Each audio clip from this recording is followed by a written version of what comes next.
The child embodies our ultimate vision, that every Filipino learner will realize their full potential and ultimately reach their biggest dreams, no matter how high, no matter how hard, through quality education.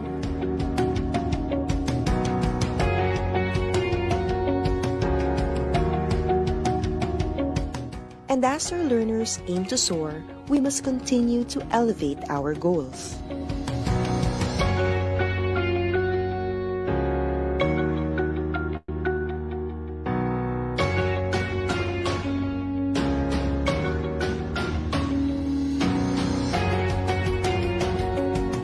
Rising, the kite is our emblem of aspiration to deliver the brand of quality in Philippine basic education.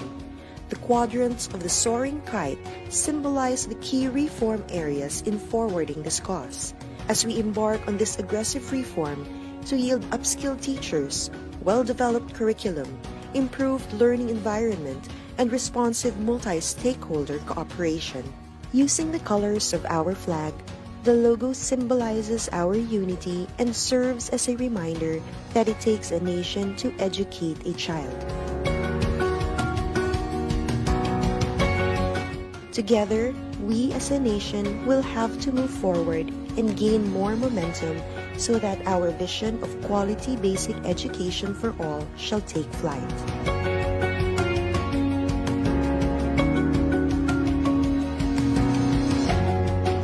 Sama-sama sa pagsulong ng edukalidad.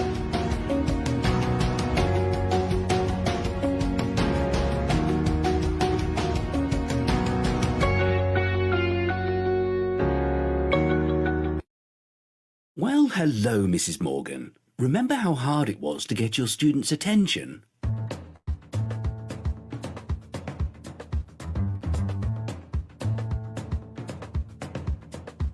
Oh, Mr. Jeski, any explosive ideas?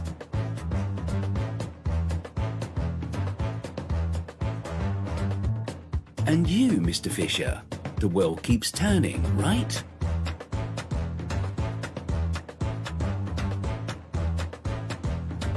Okay, we're past all that, because now we have Microsoft Educator Center.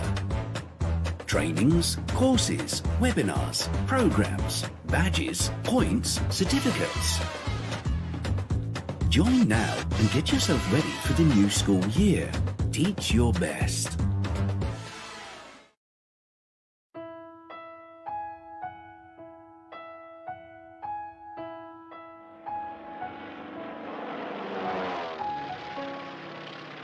Nang sumiklab ang giyera sa Marawi, maraming buhay at kabuhayan ang nawala. Maraming kabahayan at paaralan ang napinsala. Sa kabila ng matinding suliranin, naging matagumpay ang DepEd na mabigyan ang mga mag-aaral ng pagkakataong ipagpatuloy ang edukasyon at muling bumangon sa sitwasyon. Habang naghihintay sa pagkumpuni at pagsasaayos ng mga paaralan, nagkaloob ang DepEd ng mga temporary learning shelters, remedial classes, learning kits, at feeding programs para sa mga displaced learners.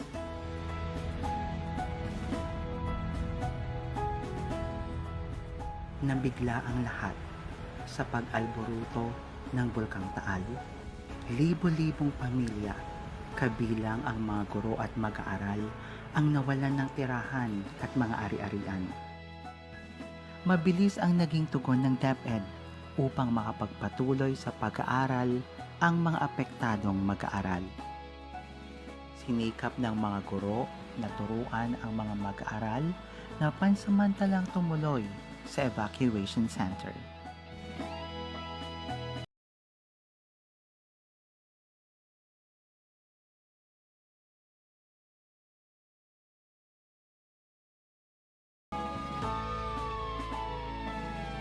Tumama sa bansa ang COVID-19 pandemic, dahilan upang maantala ang normal na daloy ng pamumuhay at trabaho sa lahat ng sektor, kabilang na ang kagawaran ng edukasyon.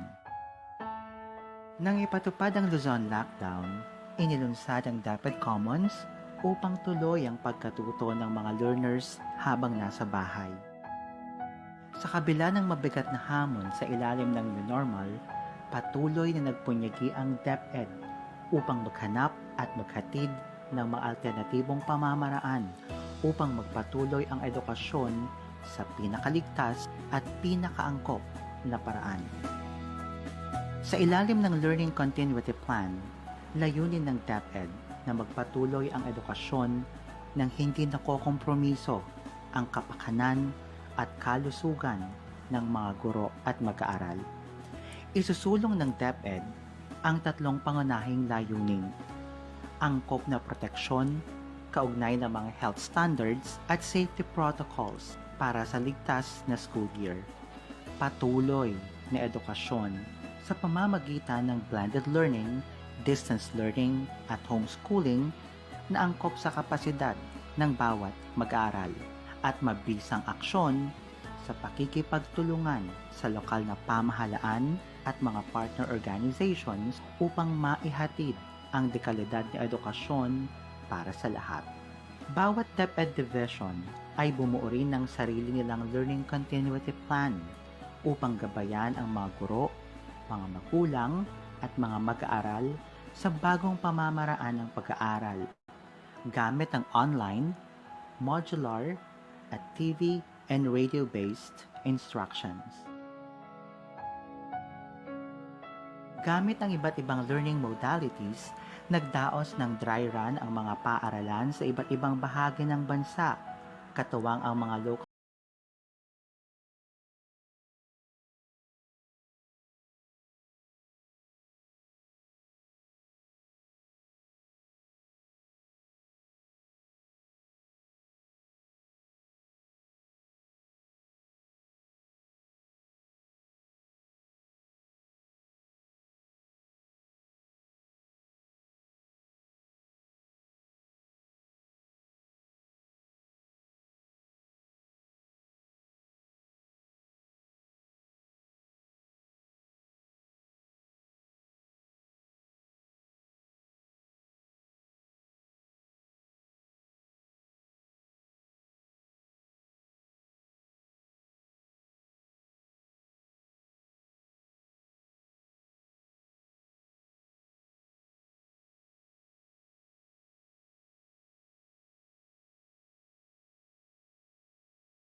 G'day everyone, I'm Mark. As a teacher and a former principal, I know that professional learning often comes at the end of a very long day. But there are exciting, less structured ways to be in the driver's seat of your own lifelong learning. A great place to start is by engaging with our Microsoft Innovative Educator, or MIE community. This global community is big, in fact it's enormous. Our MIEs love connecting. Monthly tweet meets are global gatherings of inspiring educators around big topics, and their Facebook group acts as a persistent home for discussions and shared activities. Another way teachers are learning within communities is through Microsoft Teams. Now, greater teacher collaboration improves teaching across schools, and Teams is the ultimate platform for a professional learning community. It's open-walled and socially embedded, so you can incorporate your OneNote Staff Notebook PLC and have access to all the goodness of video chat, phone, and collaboration tools. With Immersive Reader built in, it's inclusive and accessible on any device. Your learning community is just a click away. Last tip, our Microsoft Education Centre offers great ways to gain new skills with courses tailored uniquely to your needs. Make it a collaborative experience by picking a MEC course to do together with your peers. And as a bonus, you can practice collaborative learning by exploring a research paper like the Class of 2030, and treat it just like a book club with your colleagues face-to-face or in teams. The link to that research, it's in the description. Remember, learning is socially embedded. It's best done together for students and for teachers. Happy learning.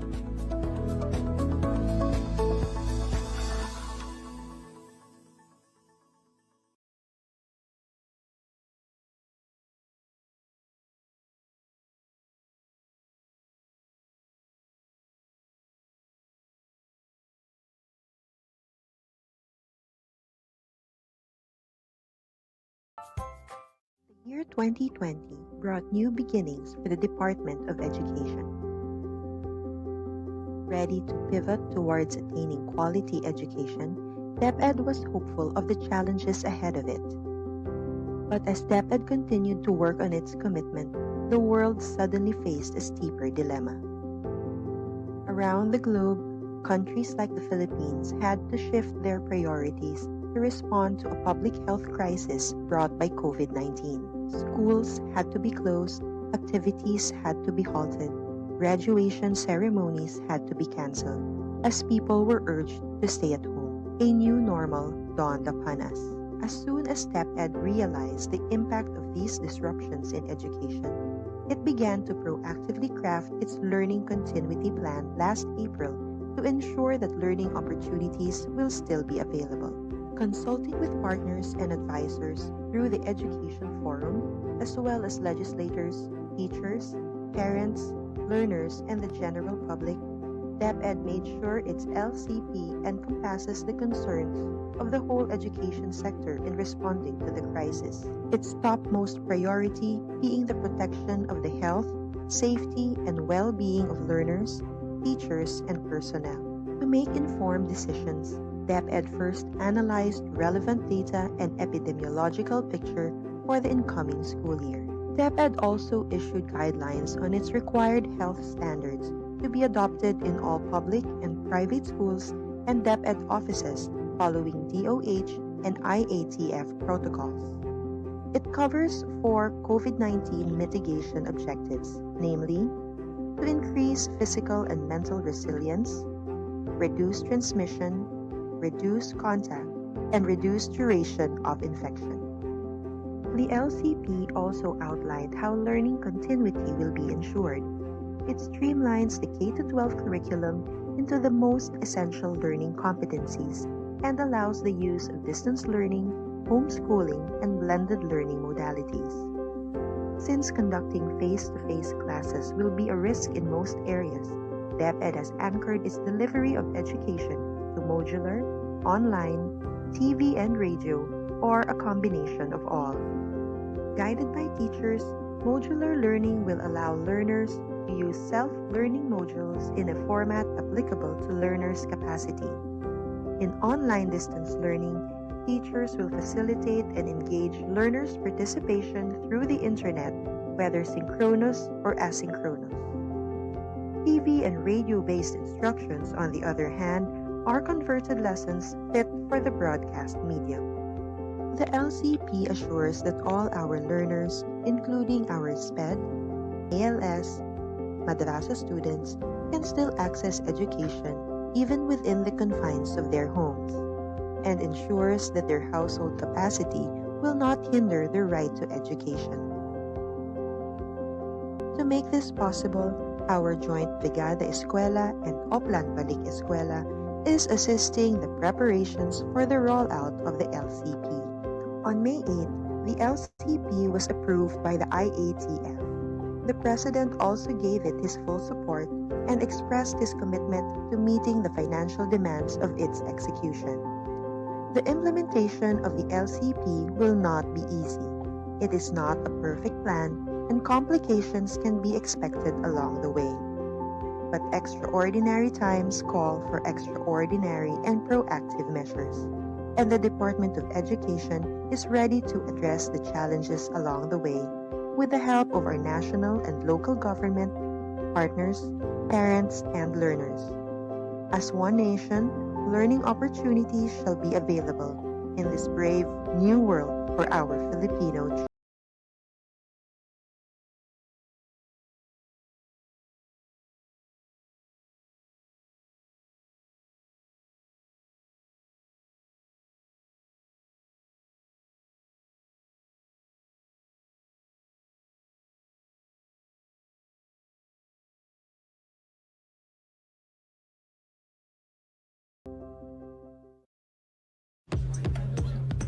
When you need the focus to be on you,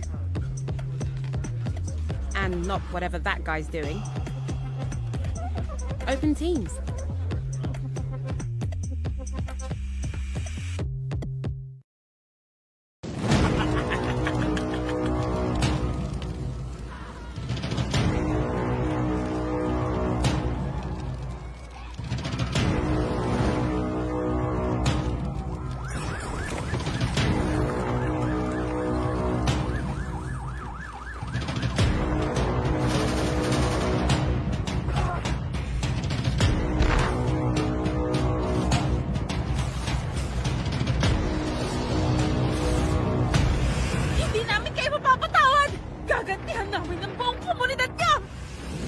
Subukan mo!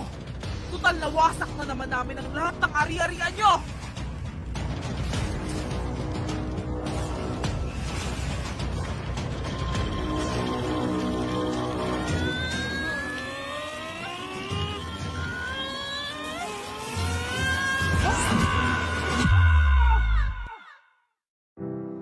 Sa totoong buhay, totoo ang pinsala ng giyera. Mula noon hanggang ngayon. Para limitahan ang kalupitan ng giyera, nagkaisa ang mga bansa 70 taon na ang nakalipas upang itaguyod ang Geneva Conventions. Ang Geneva Conventions ay kinikilala ng buong mundo bilang bahagi ng international humanitarian law na nagtatakda ng mga patakaran ng giyera o the rules of war. Ayon dito, huwag gawing target ang mga sibilyan at kanilang mga ari-arian. Tratuhin sa makataong paraan ang mga nabilanggo at protektahan ng mga doktor, nurse at mga ospital para paglingkuran ang mga sugatan at may sakit saan man panig sila nagmula. Alamin ang Geneva Conventions. Bisitahin ang www.therulesofwar.org.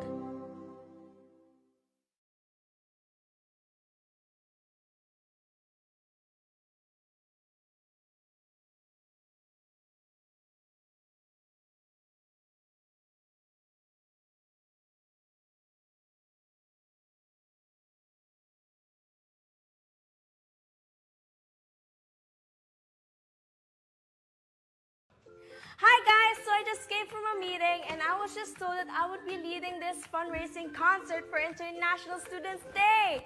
And I have to present the plan to the school board next week. Okay, I'm going to need some help. Let me create a team space and invite my dream team. Sia, she knows all about the budgeting and stuff. Ivan, he knows all the kids from the performing arts group. Aisha, she worked on getting sponsorship last year. And Sam, because he's so cute. Let me lay out all tasks in Planner and kick things off. So, I'm almost done with my event concept and inspiration board. I just need Ivan to do some final tweaks and plug in the repertoire. Budget from Sia? Check. Sponsorship plan? Check. Done! Whew! When you start using Microsoft Teams, teamwork really does become easier. So now I'm heading over to present the plan to the school board. Wish me luck!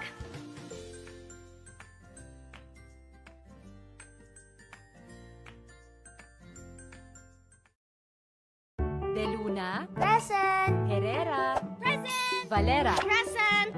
Handa ba tayo sa school year 2020? Present! Ngayong taon, ang edukasyon tuloy pa rin. Sa tulong ng DepEd, mga guro at mga magulang, ang handang isip, handa bukas. Tuloy-tuloy ang pag-aaral. May mga modules para sa iba't ibang antas. Sa government TV, maging sa radyo. Mahalagang ligtas ang ating mga estudyante at guro. Kaya kahit nasa bahay, tuloy ang edukasyon. Kung tulong-tulong, may paraan, may aralan. Handang isip, handa bukas.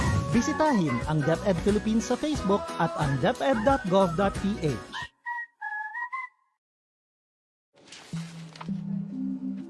If you spend more time tracking down files than actually working on them, open Teams.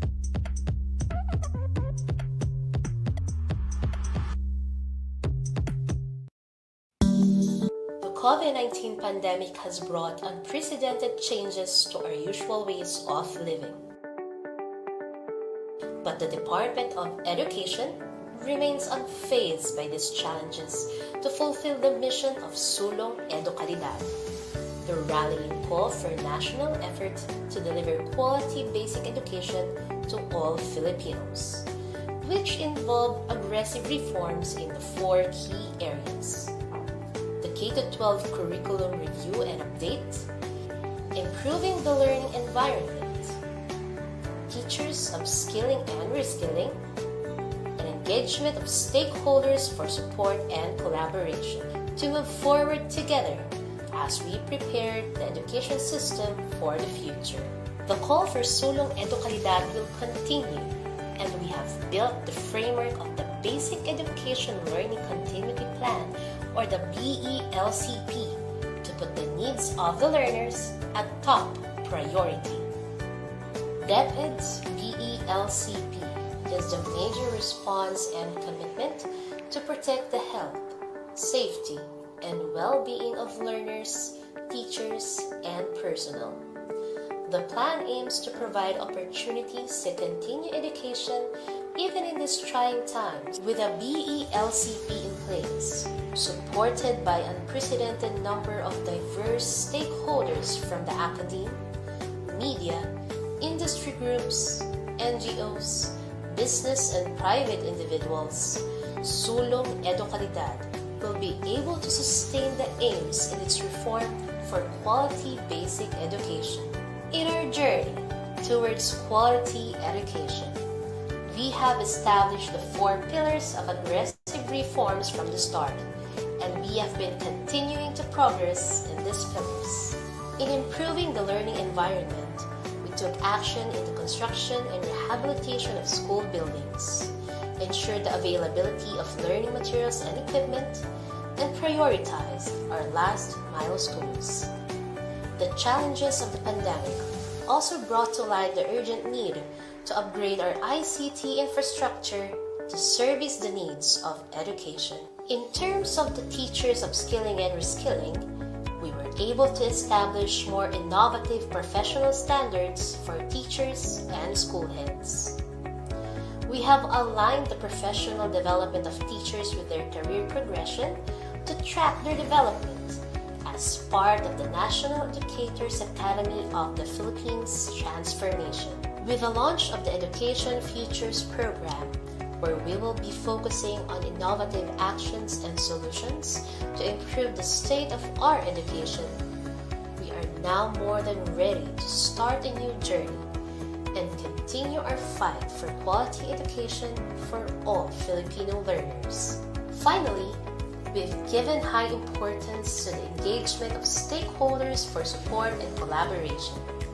In support of this, we have convened the Philippine Forum for Accessible Quality Basic Education, or the Education Forum, which leverage other partnerships for education quality and strengthen partnership with the Philippine Normal University as the country's National Center for Teacher Education. The department has also been developing a professional development program for teachers and school leaders in order to equip them with the skills, materials, and data that will allow them to help their students prepare for PISA 2022. This intervention consists of the following components: online training for teachers and school leaders, development of learning materials and practice tests for students, deepening the analysis of the PISA 2018 results, and supporting school-level action research. Now that the year is about to end, our commitment to Sulong Educator will continue and will be far from being gone. With a lot at stake, considering our new knowledge and experience from this year's challenges, we are equipped to face a new future. As we head on to the future where we will face many challenges and uncertainties, the department will always be the guardian of every Filipino learner's right to education.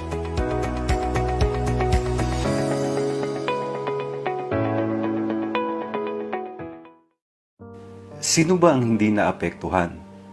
Sino ba ang hindi nag-alala? Sino ba ang hindi nalito?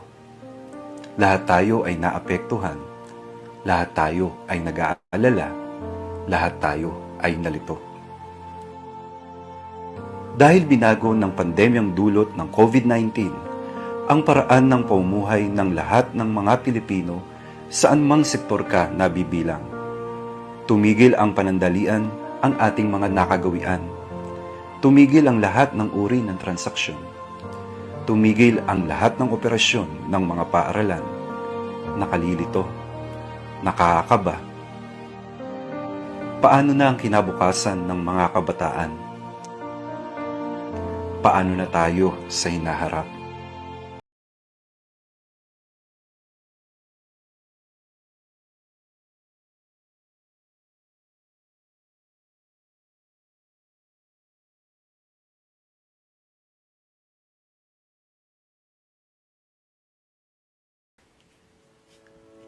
Opisyal na nilulunsad ng Kagawaran ng Edukasyon sa pangunguna ng Office of the Undersecretary for Curriculum and Instruction ang DepEd Teaches. Ito ay isang online na programa na gagabay sa mga guro, tagapangasiwa, magulang at mag-aaral hinggil sa mga pagbabago sa batayang edukasyon ngayong new normal. Ang DepEd Teaches ay angkla sa sulong edukalidad na nakatuon sa 4 na pangunahing pangangailangan ng mapunyaging reforma tungo sa makalidad na pagtuturo at pagkatuto. Una, pagre-review at pagsasapanahon ng kurikulum ng K-12. Ikalawa, pagpapaunlad ng kapaligiran pampagkatuto. Ikatlo, paglinang ng mga bagong kasanayan sa mga guro. At ang ikaapat, ang pakikipag-ugnay sa mga stakeholder para sa suporta at kolaborasyon. Sa pamamagitan ng virtual learning platform, ang DepEd Teaches ang magsisilbing bukas na komunidad ng pagsasanay na titipon sa mga guro, tagapamunong pang-edukasyon at sa sino mang may pagnanais sa pagtataguyod ng kalidad na edukasyon sa bansa at sa pagtagumpay ng bawat Pilipinong mag-aaral. Ang mga official, education specialist, learning content expert at outstanding teacher ng DepEd ang magiging tagapanayam na magbabahagi ng kanilang kaalaman at kasanayan sa kurikulum, pagtuturo at pagkatuto, pagtataya at lahat ng kaugnay na mahalaga sa proseso ng pagtuturo at pagkatuto sa new normal. Bilang mga frontliner ng classroom, inaasahang magiging aktibo ang mga guro sa programang ito. Ang mga tema at paksa ay angkop sa kanilang pangangailangan at konteksto sa pamamagitan ng accessible na platform, ang social media. Sumali na sa OUCI family sa DepEd Teaches, kung sama-sama mapahuhusay pa ang mga guro, kung sama-sama higit na malilinang natin ang mga mag-aaral.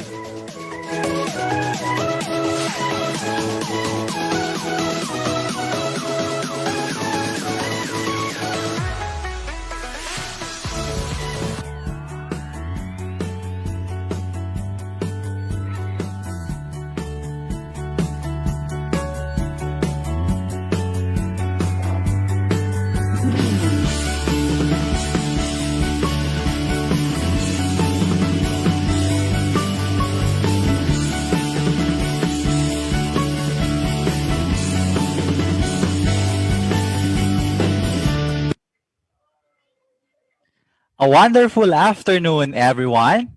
We are delighted to see you once again here in our official Facebook pages, the DepEd Teaches, DepEd Philippines, DepEd Tayo, and as well as in our DepEd YouTube channel. We hope that it has been part of our weekly routine to join us here as we listen to various presentations that allow us to enrich our knowledge on curriculum, learning delivery, and assessment at our most convenient time. And speaking of time, tomorrow we will be commemorating the 35th anniversary of the EDSA People Power Revolution, which is a special non-working holiday. Hence, we advance today our episode 10 live streaming. Good afternoon, Ma'am Anna. How are you today and what's your plan for tomorrow? Okay, so blessed afternoon, everyone. First and foremost, we pray and we hope that you and your loved ones are safe right now because this past few days, we just experienced the tropical storm Aurin. Again, it's nice to see you, dear teachers, here in DepEd Teaches. Good afternoon, Sir July. Well, you asked me about my plan tomorrow since it's going to be holiday. As we all know, it's not yet safe to gallivant in public places, so it's better just to stay at home and do something productive. You know, learning new things should be an everyday goal because for me, a good day is like made up of doing small yet meaningful tasks. And these small tasks become part of a bigger plan, of a bigger picture. Just like what DepEd Teaches is trying to offer to us. We have short episodes, but if you make it a habit to watch DepEd Teaches, rain or shine, little by little, you are nourishing your mind, broadening your perspectives, and increasing your knowledge on learning and management through the lens of our renowned and outstanding resource persons. I agree, Miss Anna. And because with good habits of learning new things, this can improve our self-discipline. And in the new normal, it has been a daunting challenge on how teachers and more importantly, the parents and learning facilitators can manage the behavior of our learners doing the distance learning. For instance, how can we motivate our learners to continue their studies with minimal supervision? Another common concern is that how can we make sure that our child or our learners is completing the modules truthfully? Or how can we make sure that our learner is observing proper etiquettes during online classes? As parents and as teachers, what should we do?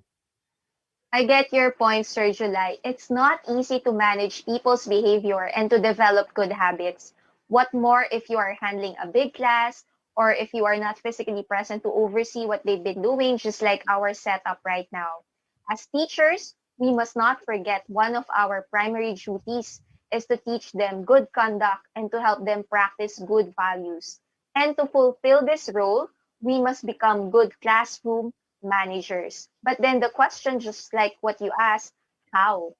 Do we need to punish them? Do we use some rewards? So how should we discipline our learners nowadays? That's right, Miss Anna. These are the recurring questions that we must learn and relearn on how we can manage our learners' behavior. And this is not just for newbies, but even for seasoned teachers. We probably need to unlearn some things in the past that may no longer be appropriate in managing the kind of students we have nowadays. And so for today's episode, this is very timely and relevant discussion that we will teach on how we can promote positive discipline.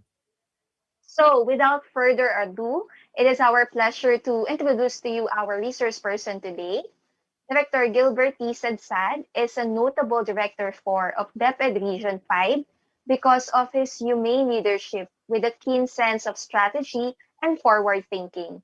From 1990 as a secondary teacher to present as Director 4, he possesses decades of extensive experience in leading, developing, and implementing educational programs in the department.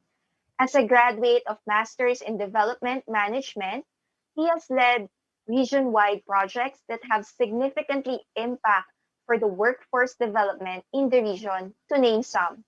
He led and initiated the mobile processing of government schools permit in DepEd Region 4B. He organized the regional office of the Negros Island region in Dumaguete City. He set up regional sub-office in Bacolod City for DepEd Negros Island region. He also initiated the 333 strategy of providing services to the public in DepEd Negros Island region and DepEd Mimaropa. And he also initiated greater access to learning opportunities to schools without permit in DepEd Mimaropa. Director Gilbert Sadsad also initiated the customer-friendly services in DepEd Bicol. He also led the spread of Smile virus in DepEd Region 5. He further advocated the new mantra of DepEd Region 5, which is DepEd Bicol cares, shares, and serves with smile. He led as well in fostering partnerships that has been a key to his leadership. Example of this innovative partnership is the implementation of Chaching Financial Literacy Program for Grade 4 learners in Region 5, thus making him a GA Philippines National Ambassador for Financial Literacy. Director Sadsad was born in the month of love, a day after Valentine's, and he is married to Vilma Halili Sadsad, and together they raised their 5 children in love and positive discipline. And so, delivering another powerful presentation today on what positive discipline is all about, please welcome the Regional Director of DepEd Region 5, Director Gilbert T. Sadsad.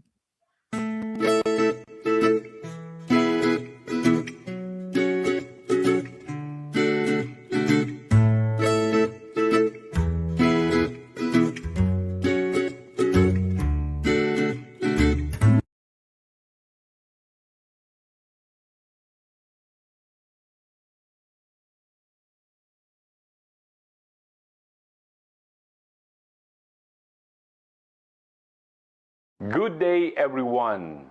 This is Gilbert Sadsad of DepEd Region 5.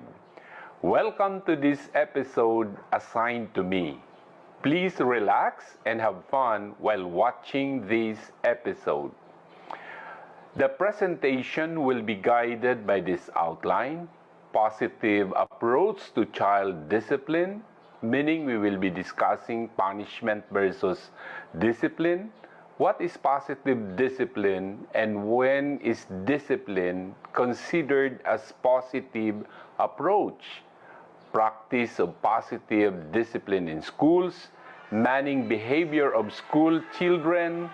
In short, our priority concern is how to make learner behavior by applying positive and non-violent discipline to ensure learning-focused environments. Sergio Pinheiro of the UN Study on Violence Against Children once said, "No violence against children is justifiable. All violence against children is preventable." This is true. We can always prevent inflicting violence against learners in the school, particularly coming from among us teachers. We only need to know that there are other ways to instill discipline among our learners. Why positive approach to child discipline? Aside from international laws and local laws that protect children from violence, positive discipline makes children responsible and enhance acceptance of appropriate behavior without physically hurting them and their feelings. Now let's talk about punishment against discipline. Punishment is a response that is directed at the individual. It represents a desire of one person to hurt another, and it is an expression of hostility rather than corrective love. While discipline is directed at the objectionable behavior, and the child will accept its consequence without resentment. One of the many ways of punishment given to the children is corporal punishment. Corporal punishment is any punishment in which physical, non-physical force and other forms are or is used intended to cause some degree of pain or discomfort, however light. What are the forms? We have physical and non-physical. Now, let me tell you history of the baby boomers. Most of us who belong to the baby boomers generation suffered a lot from corporal punishment imposed by our parents and by school authorities. We thought it was right to use corporal punishment because we were used to it. School officials did the same and teachers to us. I am saying this based from my experience. Again, that was long time ago. Now the millennials are lucky because of the many laws that protect them. Physical form of punishment. We have kicking, shaking or throwing children. Probably this is not in the school. Scratching, pinching,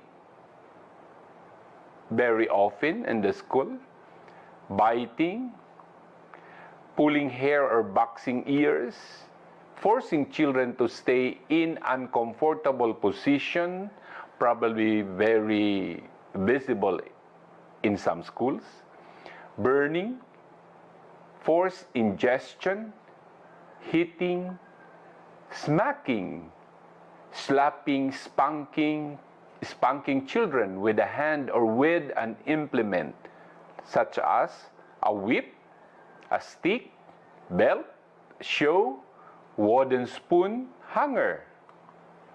Then how about non-physical form of punishment? We have belittles. What is belittle?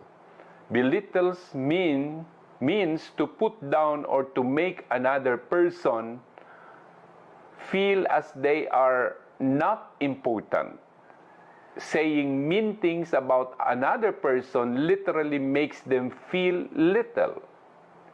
Humiliate is making someone feel ashamed or foolish by injuring their dignity and self-respect, especially publicly. Denigrates mean to sully or defame someone's reputation or to spread negative or hurtful information about a person. Another is scolding.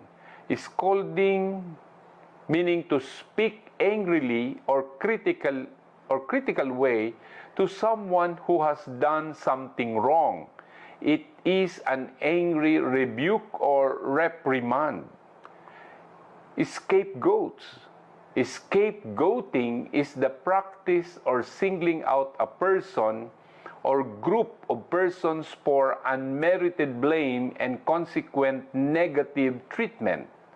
We also have threatens. Threaten is an expression of one's intention to harm. Then scares.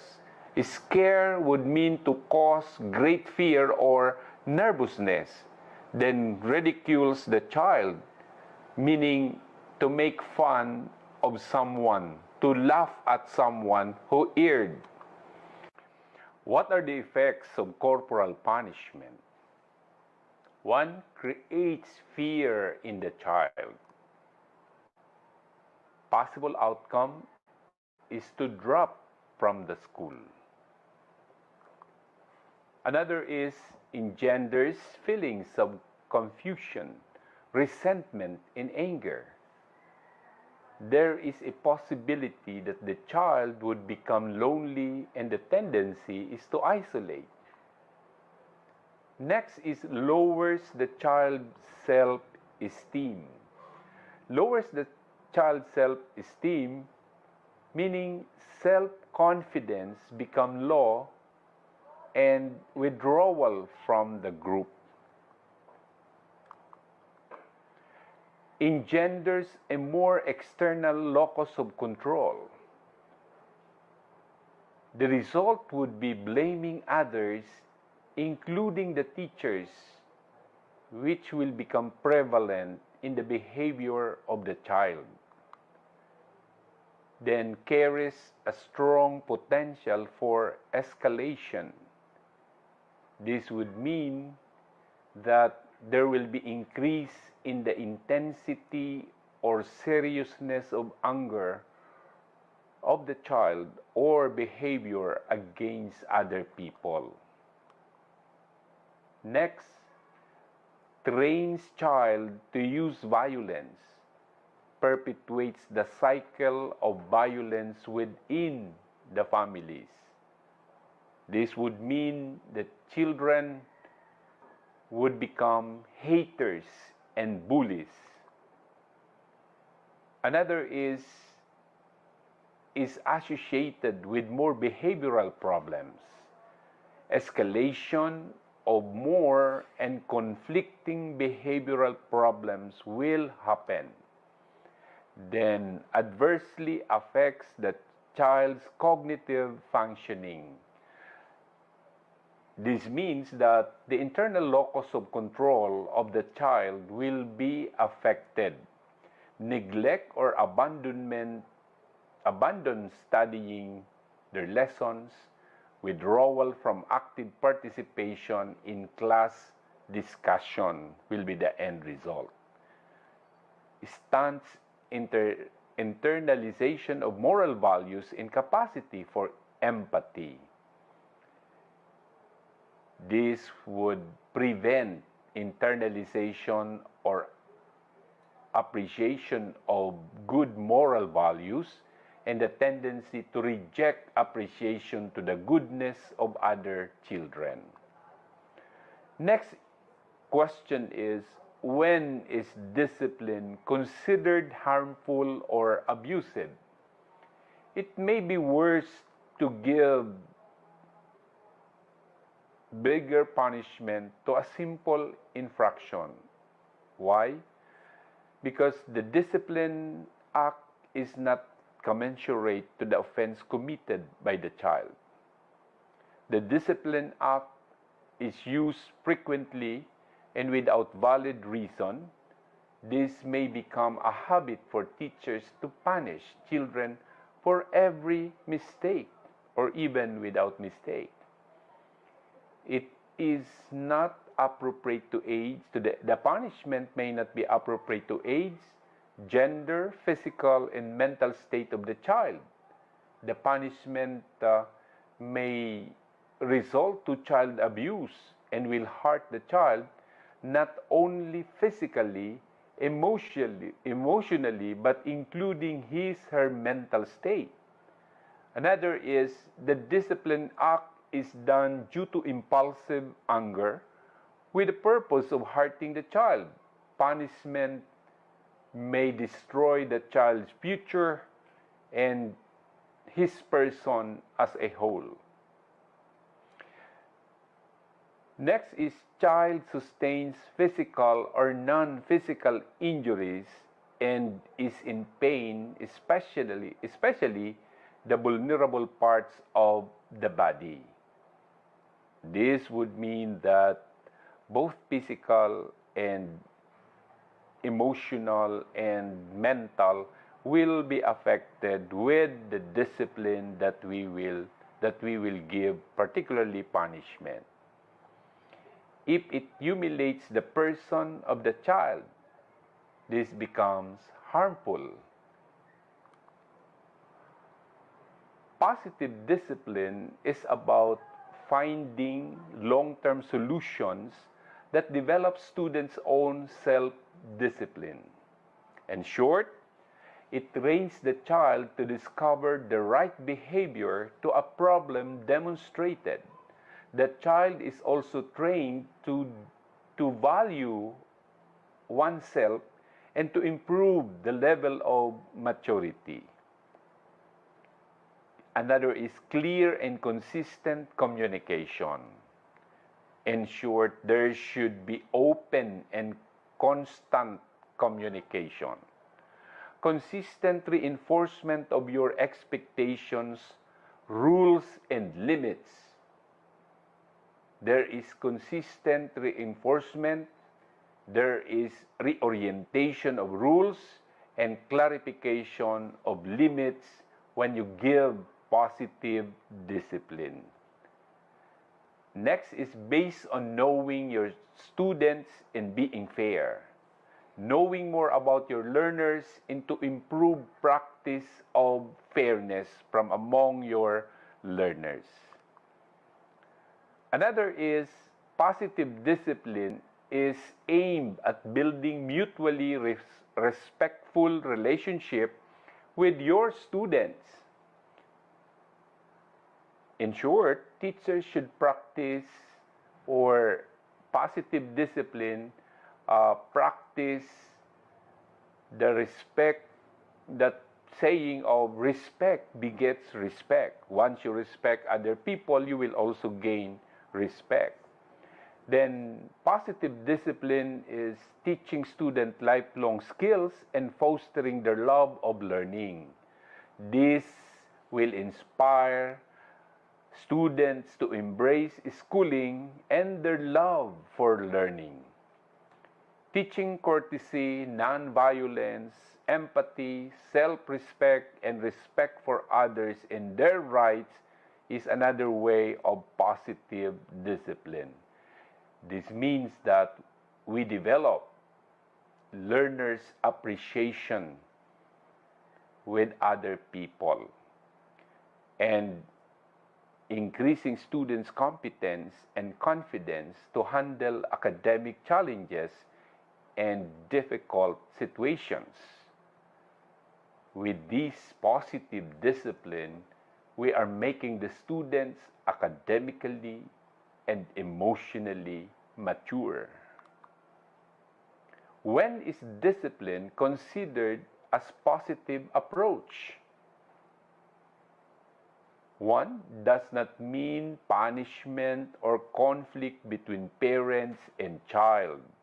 When you give discipline, for as long as this will not hurt the child, this would mean the relationship between parents and child will not be affected.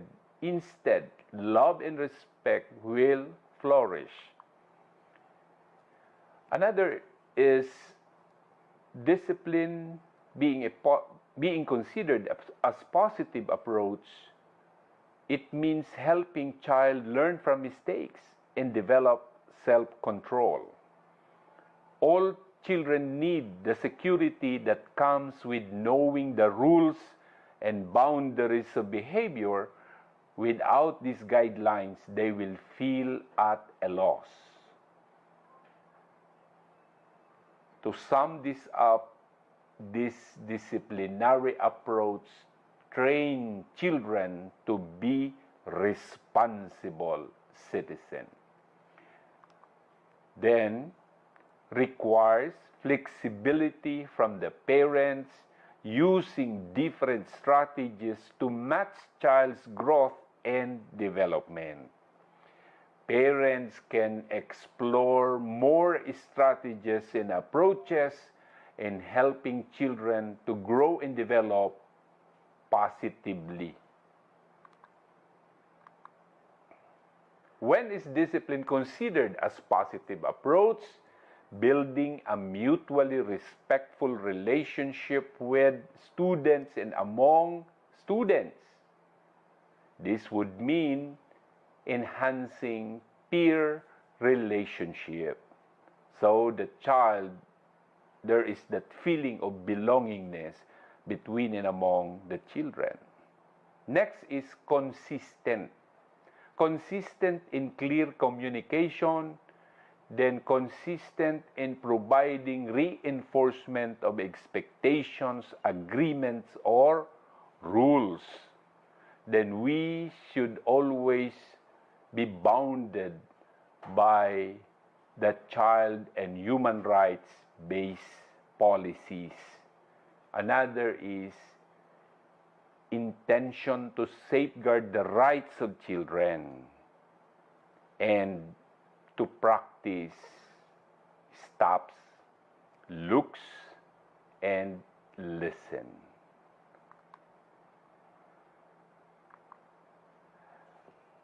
Positive discipline as one of the approaches is part of an education process. It means learning every day is in every cycle of learning. you always learn from the disciplinary action given to you.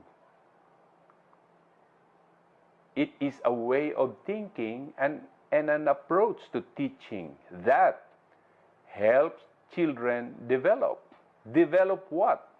Appropriate thinking and behavior in the short and long term.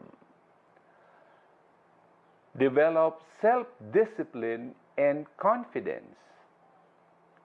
It also guides children to be in harmony with self and others. It teaches lifelong skills and values and builds a culture of respect for human rights. The practice of positive discipline in schools. The practice should be anchored on child's rights, principles, and pedagogical principles where long-term goals are set and identified. There should be an environment of kindness, enthusiastic, and comfort. Support system and child-friendly structure be set up. The school community should have knowledge of child development and full recognition of individual differences. With this, positive discipline will be visible in problem solving and in responding the problems. Positive discipline guidelines. 1. Set guidelines with clear expectations by establishing clearly your expectations. Students need clear guidelines and expectations or unexpressed expectations. Explain the reasons for the rules. Students need to know the reasons behind every rule or policy. Teach the children about the effects of their action, providing information on how to make a good decision. This will train students to be decisive and hone their negotiation skills because of open communication,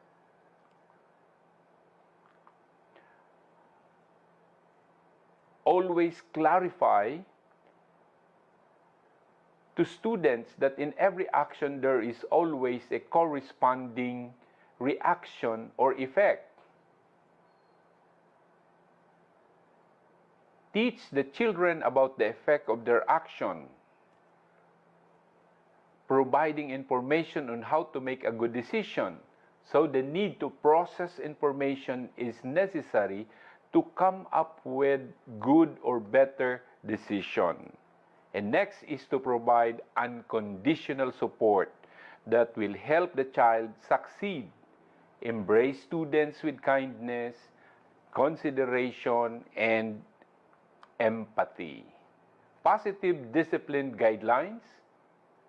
You have to stop, look, and listen. Meaning, stop for a while. Then look, everyone, and listen to what they say. Both sides of the situation must be considered. Be fair and flexible. There is a saying that you challenge the process, meaning you practice flexibility in fairness. Manage stress, control your anger. Positive discipline approaches must be appropriate to the emerging situation. Smile with the children. Remember that you were once a child. You also committed mistakes. Another is check the causes of that behavior. Ask yourself, why there was such behavior? What triggered the child to demonstrate that behavior? Then, take time in for regular updating and dialogue. Always greet everyone and be part of the group. Involve and immerse yourselves with the children and continue communicate. Next is administer discipline in private. What does this mean? Do not make it in public. Put yourselves in their shoes. Administer discipline firmly, thoroughly, and with consistency.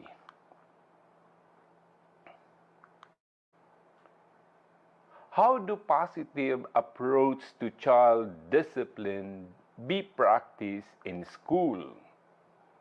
Let's see what are the behaviors of children ages 4 to 6 years old. 1. Young learners get bored easily. So their span of attention is very short.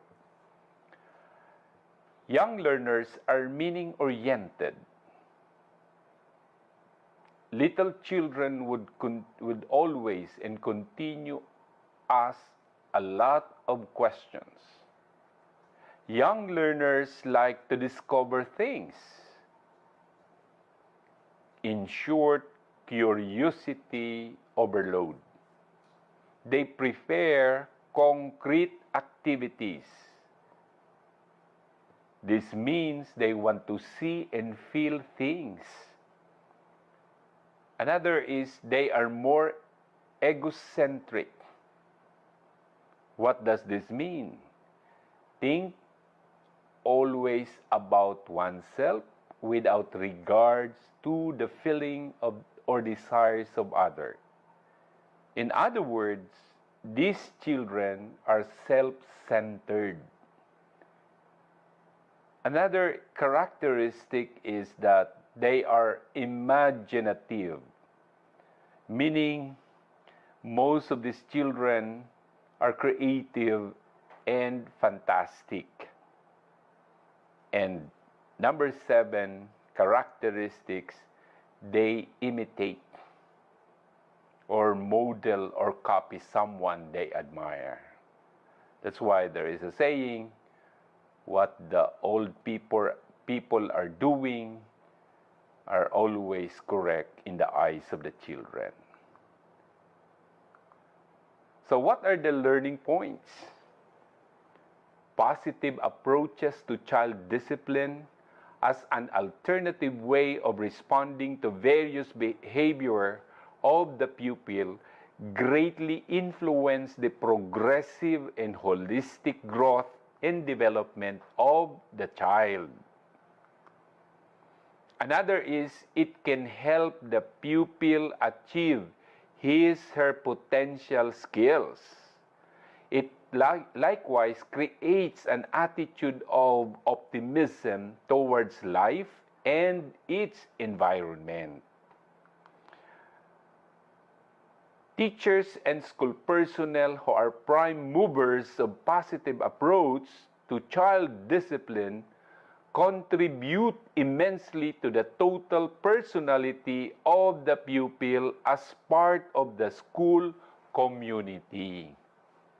Most importantly, through the practice of positive approaches in disciplining, the child will live in a safe, sound, and violence-free school environment. Another is children gain successful and progressive learning outcomes through safe learning environment. That's why we advocate safe or child-friendly school. Children develop their skills and talents with the help of the positive attitude of their teachers.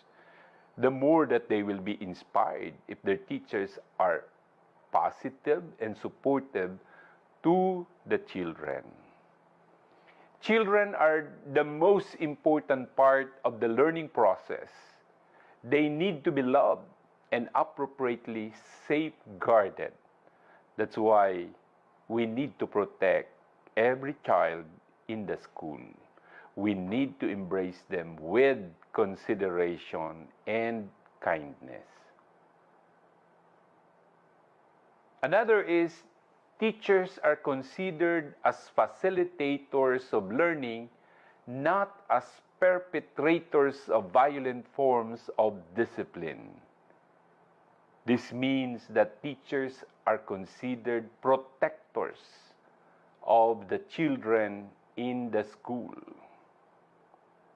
School personnel are identified as one of the sources of children's support services for their growth and development. That's why teachers and non-teaching personnel and other members of the organization in the school must support each other, must help each other in promoting the growth and development of the children.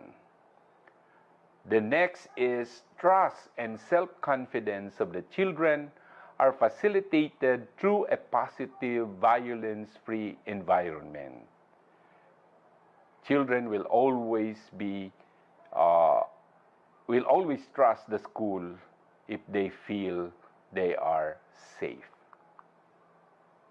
Then let's go to managing behavior of students ages 7 to 12 years old. Here are some characteristics of learners ages 7 to 12. 1. Enormous curiosity and delight in discovery. In short, curiosity of these children, of these students becomes bigger and even wider. Next is increased awareness of themselves, more sensitive to others. Meaning, they are now aware about their classmate, about their gender, and other practices in the school. Children may be moody, but less likely to direct negative feelings toward others. Another is more outgoing, curious, and talkative. This kind of learners, we consider them, they are socially active. Then, in this stage, children are adapting to the school environment and are sensitive about being punished when making mistakes. That's why we said we don't need to give them punishment, but positive discipline because of their sensitivity. Another characteristic of learners whose age belong to 7 to 12 is that often when this happens, they tend to withdraw and feel insecure. That's why we need to support this group of learners, because when they feel to be isolated or being harassed or being hurt, they will withdraw. Next is they may show reduced interest and motivation to study, and they may even start to dislike going to schools. And this is one of the many reasons why dropout increases and why many would go to the alternative learning system, because their motivation is low, their interest is also low. Similarly, during this period of growth, children are still adaptable. Good habits such as studying or helping with the housework can still be considered and developed at this time through positive reinforcement. So the more that we provide assistance to these children, the more that they will embrace schooling, and they will join, they will be active in the school. The feeling of being good at something is very important for children. If children believe they consistently fail to meet adult expectations, they may develop an inferiority conflict, and which we don't want this to happen. We want every child to have self-confidence.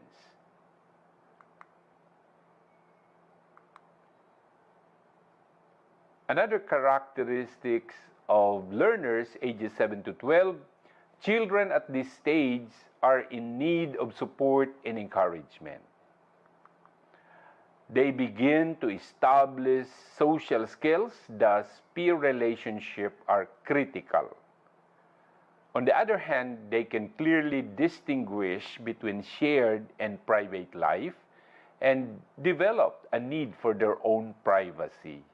So if you will notice, most of the children whose age are 7 to 12 are very active socially, and they have a lot of friends because they build relationship. They start building relationship.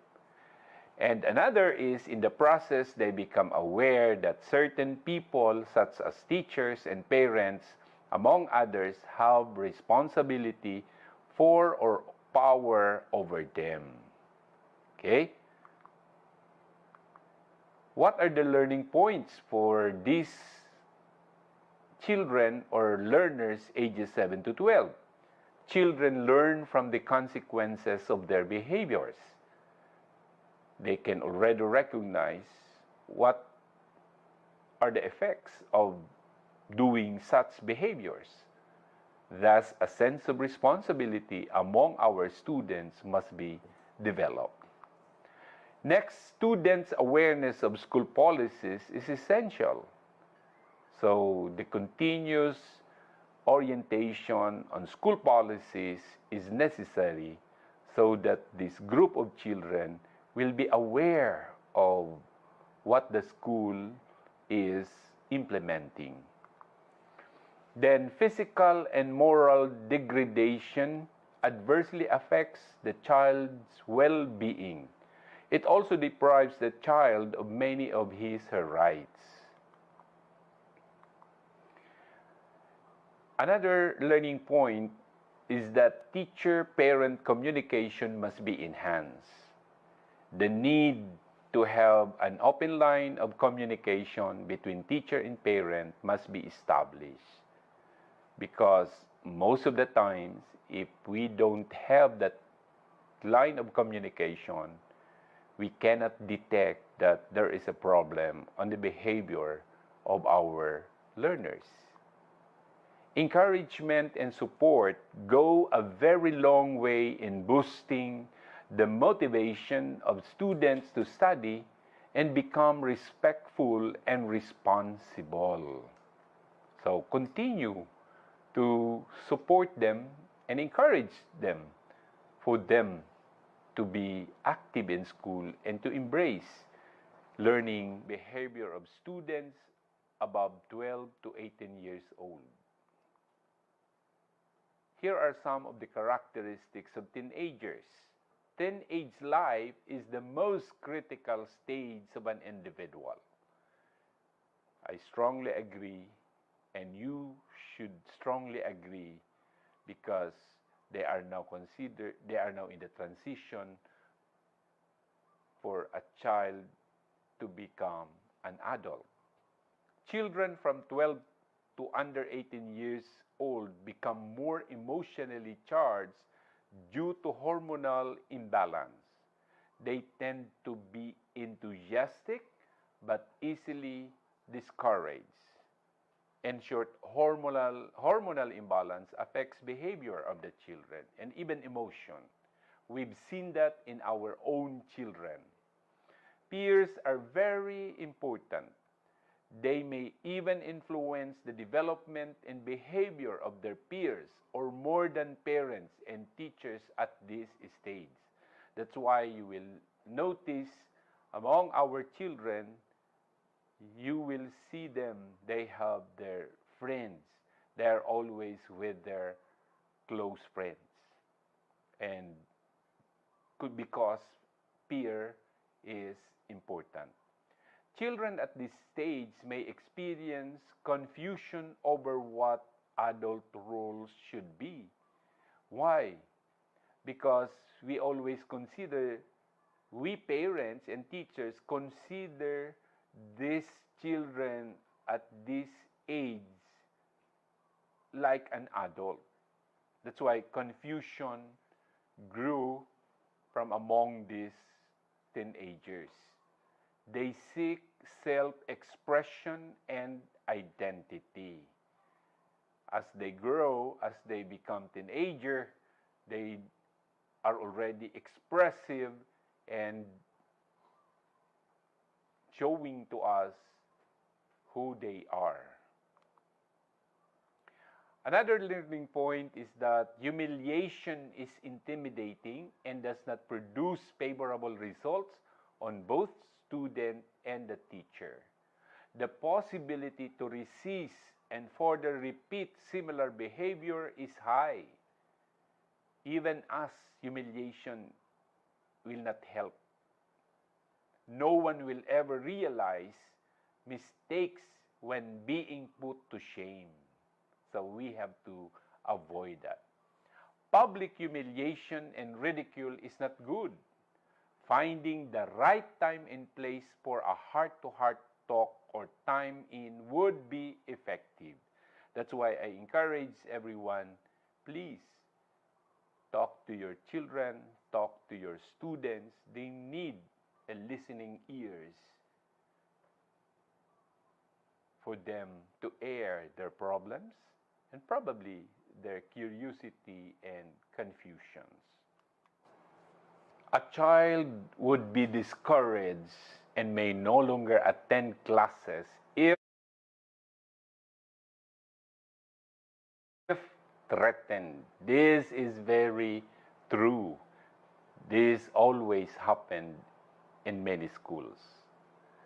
Next is genuine encouraging words would help students to double their efforts. That's why I encourage our teachers and other people who supervise and manage children to give them encouraging words, truthful words, because with our encouragement, they will continue to make a lot of efforts to achieve their goals. Giving options would answer, direct and guide students to make up for their loss or losses. So, always provide options. Communication, decision-making, harmonious relationship, and skills and solving problems should be developed between teachers and students. I strongly agree that constant communication and helping or sharing participation in decision-making and having harmonious relationship will achieve a better behavior of students and also teachers. Threat is a form of corporal punishment which does not yield positive results. Finding out the cause of the behavior and providing options would help ensure favorable solutions.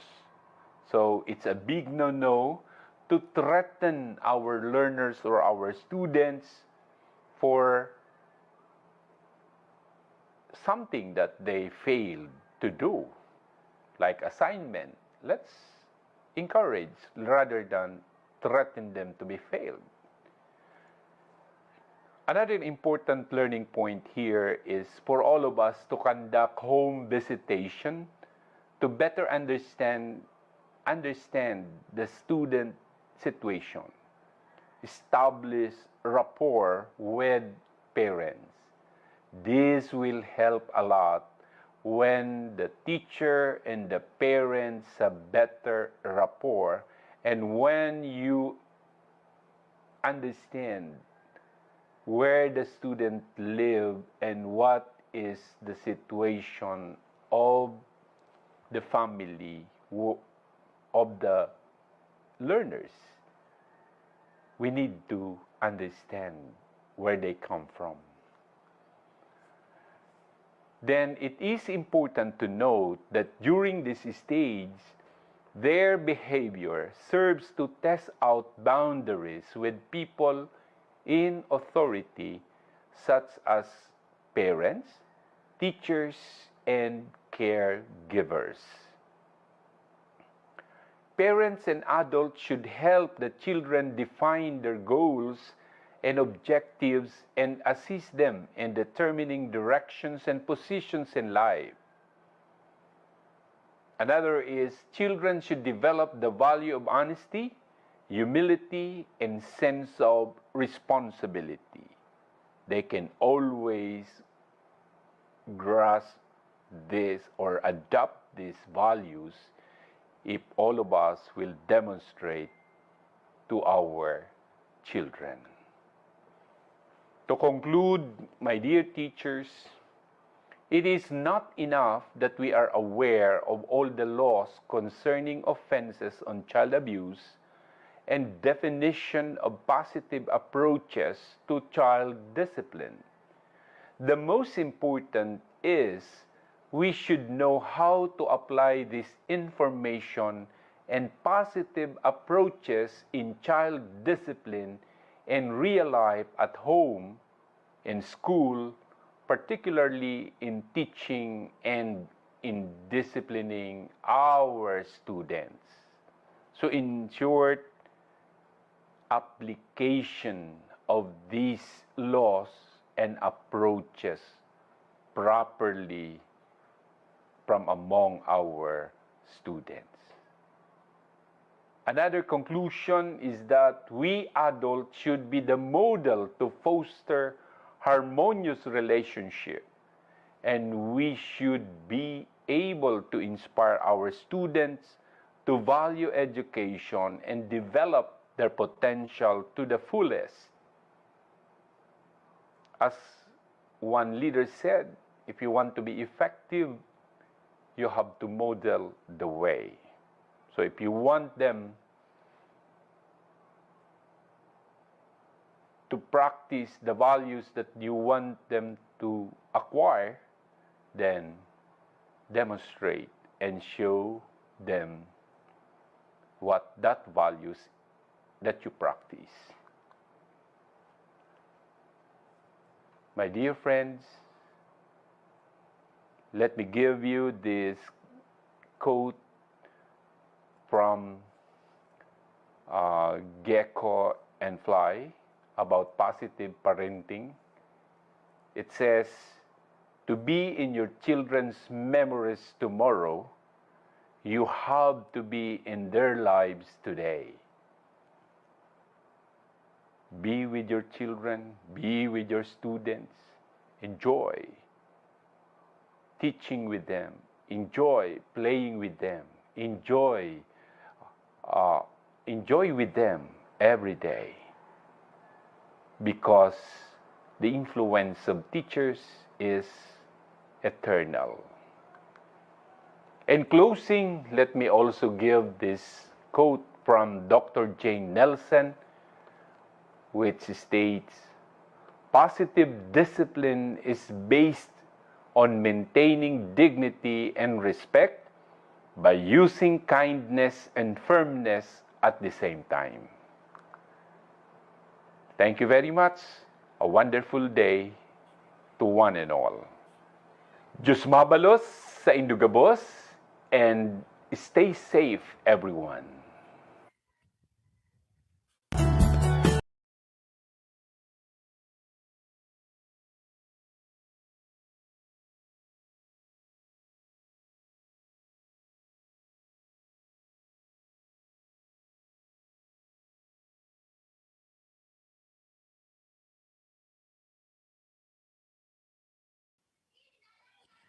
Thank you so much, Director Sadsad, for a very smooth and fairly comprehensive presentation that highlights the importance and guidelines on how to promote positive discipline to our learners. I am confident that our viewers have appreciated the learning points you raised. And so, to our viewers, we are very much eager to know your thoughts and insight in today's episode. You can post in your FB page on what you have learned today and how this can translate into action considering the delivery modality we are adapting right now. Just use the hashtag ISupportDepEdTeaches and hashtag DepEd Teaches Episode 10. At this point, we will be giving perhaps exit card or exit assessment to our live viewers. We request our viewers to kindly answer these two questions in the comment section of our Facebook live streaming. For our first question,